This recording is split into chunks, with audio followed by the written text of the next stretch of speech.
যে একটু পর্যন্ত আবার আওস তখন আমি কি কক্সবাজার থেকে কি লাভ দিয়ে আসবো এই জায়গায়? হ্যাঁ,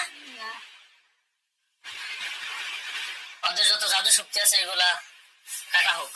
বিসমিল্লাহির রহমানির রহিম। ফালাম কওলা ফাসামাজিদ। হে আল্লাহ, ওদের যত জাদুর পোশাক ইত্যাদি জাদুর যত বস্তু আছে সব কেটে দেন।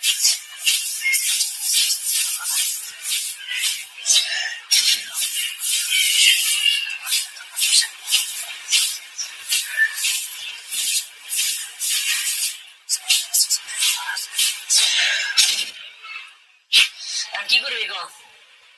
তুই তো মেন শয়তান, তোর তো একটু ফয়সালা শুনি। কি করবি? মানে জামু যাই আবার মনে মনে না থাকবো এরকম কিছু নেই আবার। হ্যাঁ, কেমনে বিশ্বাস করবো? আমার কয় এইভাবে হুজুর না মায়ের বলে সত্যি? তো মায়ের দিমু আতরটা দেন দিমুনি দিমু। হ্যাঁ, মায়ের ভয় পাস না বলে মায়ের তো শয়তান তোমরা যে পূর্বপুরুষ শিখবে তো মায়ের ভয় পায়। মেয়ে কি আপনার মায়ের ভয় পাস না? কাকু কি অবস্থা? লাভ দিয়ে উঠলেন যে? আমি বলে মায়ের ভয় পান না?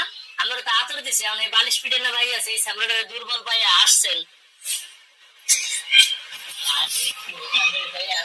শোনেন কথা অত আশ্বাস না, সময় একেবারে কম। সত্যি কি যাবেন ওর সাইডা? আচ্ছা, তাই পরবর্তীতে যদি আসেন তাহলে এই যে এরা এত দূর থেকে আসলো আবার কষ্ট করে পরবর্তীতে আসলে আমি অসুবিধা করে দেবো, এটা ভিন্ন ব্যাপার। কিন্তু এরা কষ্ট করে আসা লাগবে এত দূর, এটা একটা কষ্টকর না? এই জন্য কি আরে ছেড়ে যেতে কষ্ট হয়? হ্যাঁ, অনেক কষ্ট হয়।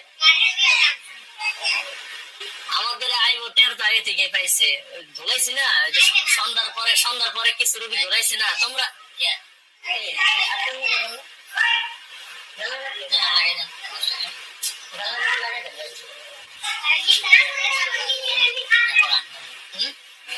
আচ্ছা, সন্ধ্যার পরে কিছু ধুলাইছে তো ওরা টের পাইছে আগে থেকেই। সন্ধ্যার পরে যে ধুলাইছে খবর পাইছিলি?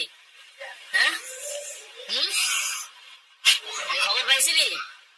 এর লেগে তো যে পলাইছে আই মনে হয় কোনটা কোনটা দৌড় দিছে কোনো হিসাব কিতাব নাই, যে পার্সেন্টে দৌড়াইছে ওটাই। ওরা ওই যে খবর পাইছে সন্ধ্যাকালে একদম ফিরেছি তো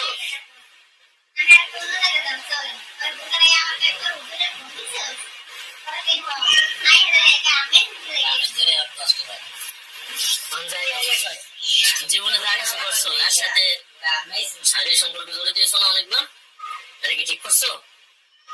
যা কিছু করছো অনেক বড় অন্যায় হয়েছে।